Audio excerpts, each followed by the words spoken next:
গল্পটা শুরু হয় বর্ষাকালে, যেখানে আমরা প্রথমে একটা গির্জার বাইরের দৃশ্য দেখতে পাই। এখানে আর্নি আর লাজ নামে দুই ভাই তাদের বাবার কফিন কাঁধে করে নিয়ে বের হচ্ছিল।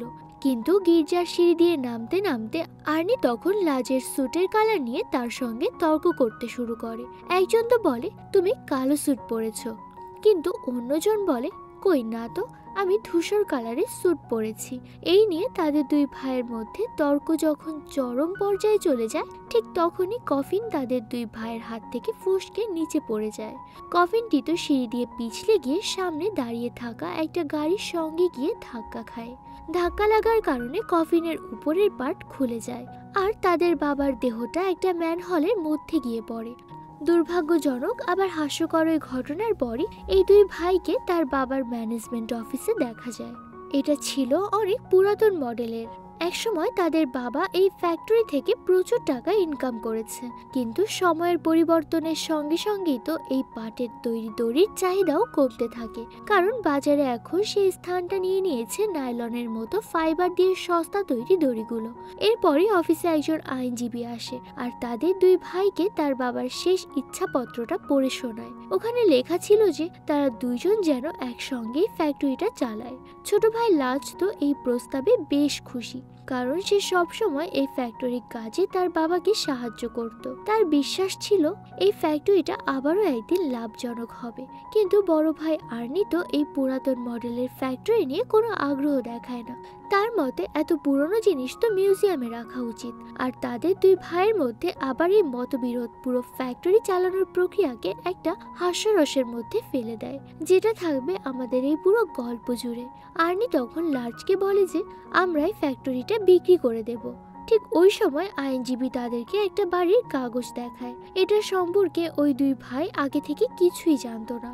আর্নি যখন এই বাড়ির ছবি দেখে তখন আর তার এতে কোনো আগ্রহ থাকে না, কারণ এটা ছিল একটা পুরনো ধ্বংসস্তূপের মতো বাড়ি, যেটা আবার শহর থেকে অনেকটা দূরে অবস্থিত। তাই আর্নি শুধু তার বাবার সমস্ত জিনিসের মধ্য থেকে একটা সিগারেটের বাক্স নিয়ে সেখান থেকে চলে যায়। এদিকে আর্নি তো তার রেস্টুরেন্টের জন্য নতুন করে কাজ করার চেষ্টা করছিল। সে যখন খাবার তৈরি করছিল তখন তার বাবার সিগারেটের বাক্সটা পাশেই ছিল, আর ওখান থেকে রান্না করার সময় একটা তেলাপোকা বের হয়ে আসে। ওটা তো সরাসরি এরপর চলে আসে খাবারের প্লেটে। আর্নি এই ব্যাপারটা মোটেও খেয়াল করে না, আর সেই প্লেটটা নিয়ে সরাসরি মেয়রের টেবিলে চলে যায়। মেয়র তো খাওয়া শুরু করতে প্রথম বাইটেই খাবারের সঙ্গে তেলাপোকার অর্ধেক অংশ সোজা তার মুখে চলে যায়। আর এরপরেই তো আর্নির অবস্থা খারাপ হয়ে যায়, মানে সে রীতিমতো মেয়রকে একটা তেলাপোকা খাইয়ে দিয়েছে।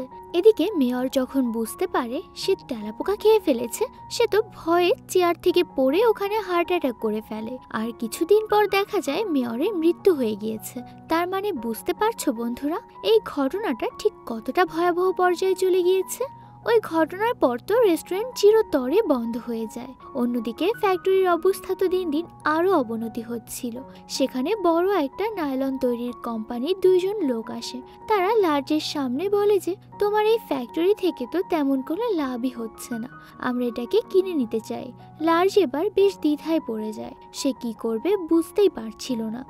একদিকে সে চায় তার বাবার ইচ্ছে পূরণ করতে, অন্যদিকে আবার এই লসের ফ্যাক্টরি চালানো তার পক্ষে দিন দিন কঠিন হয়ে যাচ্ছে। সামনে টাকায় ভরা সুটকেস দেখে তো লার্জের চোখ পুরো চকচক করে ওঠে। কিন্তু ঠিক তখনই সে তার পকেট থেকে দড়ির একটা ছোট্ট টুকরো বের করে। এটা তার বাবার মৃত্যুর আগে তার হাতে তুলে দিয়েছিলেন। তার বাবা তো বলেছেন তোমরা দুই ভাই কোনোদিন এই ফ্যাক্টরিটা বিক্রি করো না। আর অবশেষে একজন ভদ্র ছেলের মতো সে তার বাবার প্রতিশ্রুতি রক্ষা করার জন্য ওই কোম্পানির দুজন লোককে ফিরিয়ে দেয়। এদিকে তার স্ত্রী যদি এটা জানতে পারে তাহলে তো তার অবস্থা পুরো খারাপ করে দেবে, কারণ সে শুধুমাত্র তাকে বিয়ে করেছিল এই টাকার জন্যই। কিন্তু এখন তো এই ফ্যাক্টরি থেকে তেমন কোনো টাকা পয়সাই আসে না, তাই তার খরচ মেটানো সম্ভব হচ্ছে না। তাই সারা জীবন এইভাবে কাটাতে পারবে না। এটা বলেই সে লার্জের সব জামা কাপড় একটা সুটকেসে ভরে তাকে বাড়ি থেকে বের করে দেয়। দরজার সামনে দাঁড়িয়ে লার্জ তখন কাঁদতে কাঁদতে বলে যে একটা ফ্যাক্টরি বাঁচাতে গিয়ে নিজের সংসারটা আমি শেষ করে দিলাম। আর এভাবেই পুরো ভিখারি হয়ে দুই ভাই রাস্তায় একে অপরের সঙ্গে দেখা করে আর একে অন্যকে নিজের দুর্দশার গল্প শোনায়। আর তারপর তারা তার বাবার পুরনো বাড়িটিতে যায়। এখানে কিন্তু তারা আগে কখনো আসেনি। বাসার ভিতরে ঢুকেই তারা ওখানে একটা ভাঙাচোরা বিছানা দেখতে পায়। এখন যেহেতু কোনো উপায় নেই, তাই বাধ্য হয়ে তারা দুই ভাই ওই বিছানায় ঘুমিয়ে পড়ে। কিন্তু বাইরে থেকে আসা শব্দের কারণে দুই ভাই ভালোভাবে ঘুমোতে পারছিল না। তারা তো কিছুই বুঝতে পারছিল না এই শব্দটা আসলে কোত্থেকে আসছে। তাই তারা একটা টর্চ নিয়ে ওই জায়গায় পৌঁছায়। লার্স তো আর্নিকে উপরে তোলে, কিন্তু তার মাথাটা তখন একটা তক্তার ভেতর দিয়ে বেরিয়ে আসে। ঠিক তখনই সেখানে আর্মি একটা ইঁদুর দেখতে পায় আর বুঝতে পারে যে ওই ইঁদুরটাই বোধহয় এরকম অদ্ভুত শব্দ করছিল। কিন্তু ঠিক তখন তারা ওখানে একটা পুরনো ডকুমেন্ট খুঁজে পায়, যেটা ছিল এই বাড়ির নকশা। অনেকক্ষণ ধরে দেখার পর তারা বুঝতে পারে যে এই বাড়িটি 1830 সালে সেখানকার জনপ্রিয় একজন স্থপতি চার্লস লায়ের জাদু দ্বারা নির্মিত। আর এটা দেখতে পেয়ে তার দুই ভাইয়ের চোখ যেন স্বপ্নে ভরে ওঠে। তারা তখন বুঝতে পারে যে আজকের জমির বাজার মূল্য থেকে এই বাড়িটির মূল্য বেশি। আর এরপরে তো ওই বাড়িটি দেখতে সেখানে অনেক লোকজন আসতে শুরু করে। দুই ভাই তো এখন প্রচন্ড খুশি। তারা এই সপ্তাহের মধ্যেই বাড়িটি নিলাম রাখার জন্য পরিকল্পনা করেছে। তারা আইডিয়া করেছিল নিলামে এই বাড়িটি তারা $500,000,000 থেকে $1,000,000 পর্যন্ত যেতে পারবে, যেটা তাদের জন্য একটা হিউজ অ্যামাউন্ট। কিন্তু যখন এক ধনী ব্যবসায়ী তাদেরকে $10,000,000 প্রস্তাব দেয়, তখন তো দুই ভাই পুরো হতবাক হয়ে যায়। আর্নির চোখ তো পুরো বৃত্তাকারের মতো ঘুরতে থাকে। লার্জব তখন খুশিতে লাফিয়ে ওঠে, কিন্তু আর্নির তখন মনে হয় যে নিলাম ডাকার পর তারা হয়তো আরো বেশি টাকা পেতে পারে। আর ওই লোভের কারণে তারা এই বাড়িটাকে নিলামে বিক্রি করার সিদ্ধান্ত নেয়। এরপর ওই দিন রাতে রান্নাঘরে বসে তো দুই ভাই অনেক বড় বড় স্বপ্ন দেখতে শুরু করে। বাড়িটা বিক্রির টাকা পাওয়ার পর তারা কি করবে। আর্নি তখন বলে যে আমি একটা নতুন রেস্টুরেন্ট খুলবো, যেখানে কোনো পোকামাকড় থাকবে না, স্পেশালি তেলাপোকা তো থাকবেই না। এদিকে লার্স তখন বলে যে আমি একটা নতুন বাড়ি কিনলে সেখানে কি এপ্রিল ফিরে আসবে? এটা হয়তো আমি জানি না, তবে নতুন বাড়িতে আমি একটা সুইমিং পুল বানাবো। কথা বলতে বলতে তখন আর্নির হাত থেকে নিচে একটা ছোট্ট ফল পড়ে যায়। তখন ওই ইঁদুরটি পড়ে থাকা ফলটা নিয়ে রান্নাঘরের দেয়ালে থাকা তার গর্তে চলে যায়। এটা দেখেই তো আর্নির প্রচন্ড রাগ হয় আর সিদ্ধান্ত নেয় যে সেও ইঁদুরটাকে মেরে ফেলবে। তখন সে লার্জকে বলে যে তুমি জানো একটা ছোট্ট তেলাপোকা আমার পুরো ক্যারিয়ারটাকে ধ্বংস করে দিয়েছে। এটা তো একটা ইঁদুর, তাহলে এইবার আমি এটার লেজ ধরেই রান্না করব। এটা বলেই সে গর্তের সামনে একটা ইঁদুর ধরার ফাঁদ রেখে ঘুমোতে চলে যায়। রাতে ওই ফাঁদের শব্দে তাদের ঘুম ভেঙে যায়। তখন তারা মনে করে যে ইঁদুরটি হয়তো ফাঁদে পড়েছে। কিন্তু সকালে উঠে যখন তারা ফাঁদটি ফাঁকা দেখতে পায়, এমনকি পাশে শুধুমাত্র ওই ফলের বীজটা দেখে, তখন লার্জ বলে যে এই ইঁদুরটা কিন্তু বেশ চালাক। কিন্তু আর্নি বলে যে সাধারণ একটা ইঁদুরকে এত গুরুত্ব দেওয়ার দরকার নেই, ফাঁদটা হয়তো কোনো কারণে নিজে থেকেই খুলে গিয়েছে আর ওই বেয়াদব ইঁদুরটি ফলটা খেয়ে এখান থেকে পালিয়ে গিয়েছে। এরপর তারা দুই ভাই নাস্তা করতে বসে, কিন্তু বক্সটি খুলতেই সেখান থেকে ওই ইঁদুরটি বেরিয়ে আসে। ইঁদুরটাকে দেখেই তো দুই ভাইয়ের হাতের কাছে যা পায় সেগুলো নিয়েই ওই ইঁদুরটার উপর আক্রমণ করতে শুরু করে।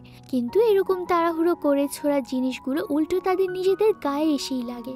এদিকে ইঁদুরটি খুব সুন্দর করে তাদের দুই ভাইকে নাজেহাল করে নিজে গর্তে পালিয়ে যায়। রেগে গিয়ে তো দুই ভাই আবারও ইঁদুরটাকে ধরার জন্য নতুন একটা ফাঁদ পেতে দেয়। তবে এবার ফলের বদলে তারা খাবারের জায়গায় ছোট্ট একটা চিজের টুকরা বসায়। কিন্তু ঠিক তখনই ইঁদুরটি তাদের পেছনে এসে আস্ত একটা চিজের টুকরা মুখে নেয়, সারা ঘরের মধ্যে দৌড়াতে থাকে আর এরপর তো অন্য একটা ঘরের মধ্যে গিয়ে পালিয়ে যায়। লার্স তখন হতাশ হয়ে বলে যে এটা তো কোনো ইঁদুর নয়, এটা হলো জেমস বন্ড। এরপর তারা ওই ইঁদুর ছেড়ে এই বাড়িটি মেরামত এবং পরিষ্কারের কাজে লেগে পড়ে। এই কাজটা সম্পূর্ণ করার জন্য কিছু টাকা জোগাড় করার জন্য তারা ওখান থেকে শহরে চলে যায়।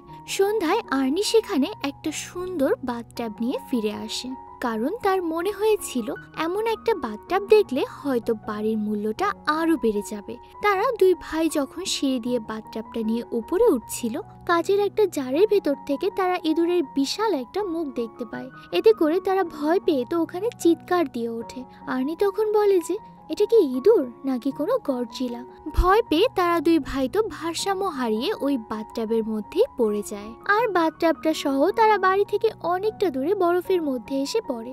তাই এইবার ওই দুই ভাই তো আবার ওই ইঁদুরটাকে ধরার প্ল্যান করে। আর্নি তো এইবার রান্নাঘরের পুরো মেঝে জুড়ে ইঁদুর ধরার অনেকগুলো ফাঁদ পেতে রাখে। কিন্তু দরজা দিয়ে ফাঁদগুলো বসানোর সময় তারা এটা চিন্তা করে না যে অন্য দরজা দিয়ে অনেক ইজিলি বেরিয়ে যেতে পারে। কিন্তু এরপর যখন তারা অন্য দরজায় গিয়ে ইঁদুরটাকে ধরতে চায় তখন কোনোভাবে দরজাটা বন্ধ হয়ে যায়। ফলে দুই ভাইকে সারাটা রাত ওই ঘরের মধ্যে বসে থাকতে হয়। সকাল হলে ইঁদুরটি তার গর্ত থেকে বের হয়ে রান্নাঘরে আসে আর অত্যন্ত চালাকির সঙ্গে সমস্ত ফাঁদ এড়িয়ে সে রান্নাঘরের সেলফে উঠে যায়। তারপর উপরে রাখা চেরির বাটির কাছে গিয়ে একটা মাত্র চেরি ওখান থেকে নিয়ে ফেলে দেয়। ওই চেরিটা নিচে পড়ে একটা ফাঁদের সঙ্গে গিয়ে ধাক্কা খায়, যার কারণে সেই ফাঁদটি চালু হয়ে যায়। আর এই চেইন রিয়াকশনের কারণে তো একের পর এক সেখানে সমস্ত ফাঁদগুলো খুলতে শুরু করে। আর সেখান থেকে অনেকগুলো ফাঁক দিয়ে তো লার্জের শরীর আটকে যায়। মানে ধরতে চেয়েছিল তারা ইঁদুর, কিন্তু এখন তারা ওই ফাঁদে নিজেরাই আটকে বসে আছে। এরপর তো তারা চিৎকার করতে করতে এই দশার জন্য একে অপরকে দোষারোপ করতে থাকে। এসব দেখে মনে হচ্ছিল ইঁদুর যেন তাদের দুই ভাইয়ের সম্পর্ক নষ্ট করার মিশনে নেমেছে। এরপর ইঁদুরটি তো খুব মজা করে ওখান থেকে ফল, চিজ এইসব খাবার নিয়ে পালিয়ে যায়। আর্নি এটা দেখতে পেয়ে তো একটা ভ্যাকিউম ক্লিনার নিয়েই তার পেছনে দৌড়াতে থাকে। ইঁদুরটি তার গর্তে ঢোকা মাত্রই আর্নি ওই ভ্যাকিউম ক্লিনারটি ইঁদুরের গর্তের মধ্যে ঢুকিয়ে দেয়। কিন্তু সে তো আর জানতো না ওই ভ্যাকিউম ক্লিনারের ভেতরে গিয়ে একটা বাথরুমের পানির পাইপের মধ্যে গিয়ে মিশেছে। দুই ভাই ভাবে ওই ইঁদুরটি পাইপের ভেতর দিয়ে পালিয়েছে। আর একটু পরে ওই ভ্যাকিউম ক্লিনারের ব্যাগটি তো দুর্গন্ধে পুরো ফেটে যায়। ওখানে এতটাই দুর্গন্ধ ছড়িয়ে যায় যে তারা টিকতে না পেরে সোজা বাড়ির বাইরে বেরিয়ে আসে। কিছুক্ষণ পর বাইরে দেখা যায় যে ব্যাংকের একটা লোক এসে দরজায় একটা নোটিশ লাগিয়ে দিয়ে যায়। আর তারা দুই ভাই তো পুরো ময়লা মাখা অবস্থায় বাইরে এসে ওই অফিসারকে জিজ্ঞেস করে যে এটা আবার কিসের নোটিশ। তখন ওই লোকটি জানায় যে আপনাদের বাবা এই বাড়ির বদলে ব্যাংক থেকে $50,000 ঋণ নিয়েছিল। এ কথা শুনেই তো দুই ভাইয়ের মাথায় যেন আকাশ ভেঙে পড়ে। শেষমেশ ঋণ পরিশোধ করার জন্য তো তারা দুই ভাই ফ্যাক্টরি কর্মচারীদের কাছ থেকে সাহায্য চাওয়ার পরিকল্পনা করে। কিন্তু এর আগে তারা ক্যাটসিলা নামের একটা বিড়ালকে কিনে এনে ওই বাড়িতে রেখে যায় শুধুমাত্র ইঁদুরের জন্য। এরপরে চলে আসে কারখানার এদিকে। তারা তো ভাবছে ক্যাটসিলা নিশ্চয়ই ইঁদুরটিকে খেয়ে ফেলবে, কিন্তু তারা যে বিড়ালটাকে এনে কি ভুল করলো এটা তো কল্পনায় ভাবতেই পারছিল না। ফ্যাক্টরিতে এসে লার্জ শ্রমিকদের বলছিল যে আমার কাছে আপনাদের এই মাসের বেতন দেওয়ার টাকা নেই। এটা শুনেই তো সমস্ত শ্রমিকরা ক্ষেপে গিয়ে লার্জের বিরুদ্ধে সেখানে বিদ্রোহ ঘোষণা করে। এদিকে আর্নি তো ফ্যাক্টরিতে জেপকো নামের একটা কোম্পানির অফার লেটার খুঁজে পায়, যেটা লার্জ তার থেকে লুকিয়ে রেখেছিল। এই লেটারটা দেখেই তো আর্নির মুখ যেন কালো হয়ে যায়। কিন্তু ভয় পেয়ে, মানে শ্রমিকদের হাতে মার খাওয়ার ভয় পেয়ে দুজনেই ফ্যাক্টরির জানালা দিয়ে পালিয়ে যায়। এদিকে ঘরের মধ্যে তো ক্যাটসিলা মানে ওই বিড়ালটি ইঁদুরের ওপর খুবই ক্ষেপে যায়। কিন্তু ইঁদুরটি এইবারও তার বুদ্ধি খাটিয়ে ক্যাটসিলাকে তো এক প্রকার মহা যন্ত্রণায় ফেলে দেয়। ওই বিড়ালটি তো রান্নাঘর থেকে সোজা ড্রয়ারের নিচে গিয়ে পড়ে। এসব কাণ্ড কারখানায় বিরক্ত হয়ে দুই ভাই এবার সেখানে একজন বিশেষজ্ঞকে ডেকে আনে। এনার নাম হলো সিজার। সিজার এমন একজন বিশেষজ্ঞ যিনি সবসময় ভাবতেন কোনো ইঁদুর তার হাত থেকে কখনো বাঁচতে পারে না।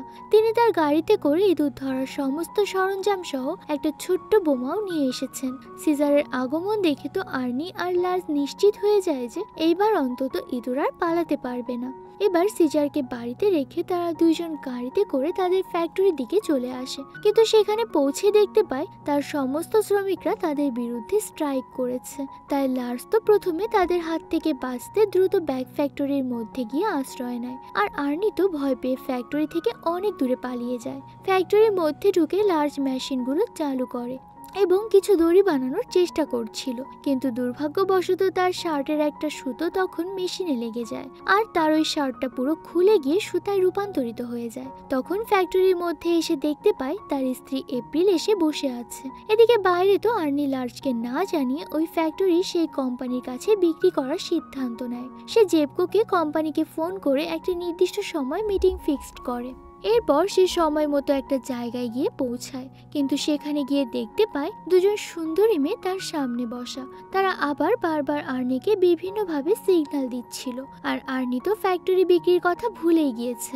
মেয়ে দুটোর সঙ্গে গল্প করতে বসে পড়ে। আর ওই সময় জেপকো কোম্পানির পরিচালক সেখানে এসে পৌঁছায়। কিন্তু যখনই আর্নির চোখ তাদের উপর পড়ে আর সে দ্রুত রাস্তা পার হতে যায়, তখনই একটা বাস এসে আর্নিকে ধাক্কা দেয়। তখন তাড়াতাড়ি আর্নিকে হাসপাতালে নিয়ে যায়। ওই সময় লার্জ এসে তাকে জানায় যে এপ্রিল আমাকে $1200 দিয়েছে।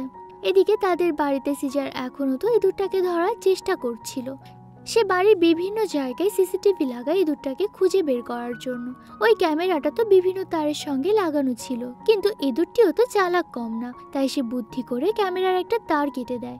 এরপর ওই ক্যামেরাটা নিয়ে সে বাইরে দাঁড়িয়ে থাকা গাড়িটার সঙ্গে জড়িয়ে ওটাকে চালু করে দেয়। এর ফলে সিজারের কোমরে বাঁধা স্টিলের কেবলটি তাকে বাড়ির প্রাচীরের মধ্য দিয়ে টেনে টেনে তো ওই গাড়ির কাছে নিয়ে গিয়ে ফেলে। এরপরও ইঁদুরটি সিজারের ক্ষতবিক্ষত শরীরের ওপর দিয়ে সুন্দর করে বাড়ির মধ্যে ঢুকে যায়। কিছুক্ষণ পর তারা দুই ভাই বাড়িতে ফিরে দেখতে পায় বাসার বাইরে সিজার পড়ে আছে, আর ফায়ার সার্ভিসের লোকেরা এসে সিজারকে সেখান থেকে উদ্ধার করে নিয়ে যাচ্ছে। এরপর তারা রান্নাঘরে গিয়ে দেখতে পায় ইঁদুরটি পুরো একটা স্যান্ডউইচ নিয়ে সেখান থেকে পালাচ্ছে। তারা দুই ভাই তো আবারও ইঁদুরটাকে ধরার জন্য পিছু নেয়, কিন্তু আর্নি ইঁদুরটাকে ধরতে গিয়ে একটা অন্ধকার চিমনির মধ্যে আটকে পড়ে। অন্ধকারে লার্জ শুধু তার ভাইয়ের চিৎকার শুনতে পাচ্ছিল। এরপরে লার্জ একটা টর্চ লাইট নিয়ে আসে, কিন্তু এটা ঠিকভাবে জ্বলছিলই না। এদিকে ইঁদুরটা আবার চিমনির গ্যাস অন করে দেয় আর লার্জের দিকে একটা ম্যাচের বাক্স এগিয়ে দেয়। লার্জ তখন ম্যাচের একটা কাঠি জ্বালিয়ে তার ভাইকে অন্ধকারে দেখার চেষ্টা করে, কিন্তু তখনই ভেতরে থাকা গ্যাসের কারণে সেখানে ধম করে আগুন লেগে যায়। আর ওই আগুনের ধাক্কায় তো আর্নি রকেটের মতো উড়ে গিয়ে তাদের বাড়ির সামনে পুকুরের মধ্যে গিয়ে পড়ে, ঠিক ওই পুকুরে যেখানে এর আগেও তারা পড়ে গিয়েছিল।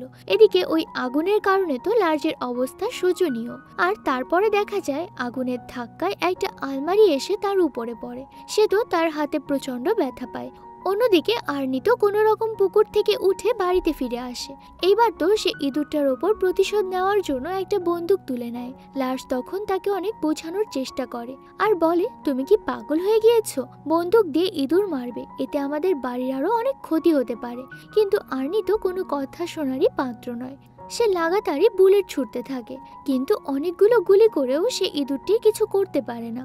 শেষ পর্যন্ত ইঁদুরটি যখন একটা গর্ত দিয়ে ঢুকে যায়, আর্নি তখন ওই গর্তের মধ্যে গুলি করতে থাকে। এদিকে আবার ওই গর্তে সিজার ইঁদুরটিকে মারার জন্য একটা বোমা সেট করে রেখেছিল। আর্নি গুলি লাগার সঙ্গে সঙ্গেই তো ওখানে বোমাটি ফেটে যায়, যার ফলে তাদের ঘরে বিশাল একটা অংশ নিয়েই তো বিস্ফোরণ ঘটে। আর দুই ভাই তো সঙ্গে সঙ্গে আন্ডারগ্রাউন্ডে পড়ে যায়। ওই সময় আবার তাদের ফোনে জেপকো কোম্পানির একটা ভয়েস মেসেজ আসে, আর লার্জ এটা জানতে পেরে যায় যে আর্নি তাকে না জানিয়ে ফ্যাক্টরি বিক্রি করার পরিকল্পনা করেছিল। এসব নিয়ে তাদের দুই ভাইয়ের মধ্যে তখন আবারও ঝগড়া লেগে যায়। কথায় কথায় দুজনের মধ্যে তো মারামারি শুরু হয়ে যায়। মারামারির এক পর্যায়ে তো লার্জ তার ভাইয়ের দিকে একটা কমলা লেবু ছুঁড়ে মারে, আর তাদের এই মারামারি টেবিলের ওপর থেকে ইঁদুরটি বেশ এনজয় করছিল। তখন হঠাৎ করে আবার লার্জের মারা ওই কমলা ইঁদুরটির গায়ে এসে পড়ে, আর সঙ্গে সঙ্গেই তো ইঁদুরটি ওখানে অজ্ঞান হয়ে পড়ে। এটা দেখে তারা দুই ভাই এতটাই খুশি হয় যে মনে হচ্ছিল তারা কোনো বড় ম্যাচ জিতে ফেলেছে। ওই ঘটনার কারণে তারা মারামারির কথা আবারও ভুলে যায়, কিন্তু লার্জ আবার ইঁদুরটাকে মারতে গিয়ে কোনো মতেই পারছিল না। তখন আর্নি অবাক হয়ে বলে যে, এই সামান্য ইঁদুরটাকে মারতে তোমার হাত কাঁপছে? এই ইঁদুরটা কিন্তু খুবই ভয়ানক। দেখো আমাদেরকে তাড়ানোর জন্য সেই বাড়ি সহ সবার কি অবস্থা করেছে। এটা বলেই সে এরপর নিজে ইঁদুরটাকে মারতে যায়, কিন্তু সেও ইঁদুরটাকে মারতে পারে না, আর ইঁদুরটিকে বাক্সে ভরে দূরে এক জায়গায় পাঠিয়ে দেওয়ার জন্য বিদেশে একটা কোম্পানিতে পোস্ট করে দেয়। আর এইভাবে ইঁদুরটা তাদের বাড়ি ছেড়ে 1000 কিলোমিটার দূরে পৌঁছে যায়। এদিকে ইঁদুরটি ভরা বাক্স যখন বিদেশি কোম্পানিতে পৌঁছায়, তখন তারা বাক্সটাকে ওজন করে দেখে, আর ওজনের কম হওয়ায় বাক্সটাকে আবারও আগের ঠিকানায় পাঠিয়ে দেওয়া হয়। অন্যদিকে সবকিছু ঠিকঠাক করে তো আজকে দুই ভাই এই বাড়িতে নিলামের অনুষ্ঠান ডাকে। শহরের সব বড় বড় লোকেরা এখানে উপস্থিত হয়েছে। নিলামের এই প্রোগ্রামে লার্জের স্ত্রী এপ্রিল আর আর্নিং এর সাথে পার্কে দেখা হয় ওই দুই মহিলার। এদিকে লার্জ যখন কিছু ময়লা ফেলার জন্য ঘরের বাইরে আসে, সে দেখতে পায় যে বাড়ির সামনে সে ইঁদুরের বাক্সটা পড়ে আছে। এরপর দেখতে পায় ইঁদুরটা অলরেডি বাক্সটা কেটে বাইরে বের হয়ে এসেছে। লার্জ তো এইসব দেখে অনেক ভয় পেয়ে চিৎকার করে ওঠে, আর দ্রুত সে তার ভাইকে এটা জানানোর জন্য নিলামের প্রোগ্রামে ঢুকে পড়ে। ততক্ষণে আবার আর্নি সবার উদ্দেশ্যে তাদের এই বাড়িটা সম্পর্কে বলছিল। আর্নি তো কিছুতেই তার ভাইয়ের এরকম অদ্ভুত অঙ্গভঙ্গি বুঝতে পারছিল না। আর্নি কথা বলার মাঝখানে তার বাবার দেওয়া সেই সুতার টুকরাটা বাইরে নিয়ে আসে, কিন্তু ওটা সামনে রাখতেই দেখতে পায় ইঁদুরটা সেখানে সুতার টুকরাটা নিয়ে চলে যাচ্ছে। এটা দেখে তো আর্নি কেমন যেন হকচকিয়ে ওঠে। এখানে উপস্থিত সবাই তো বুঝতে পারছে না হঠাৎ করে তার কি হলো। এরপর এক পর্যায়ে সবার মাঝখানেই তো দুই ভাই ওই ইঁদুরটাকে নিয়ে কথা বলতে শুরু করে।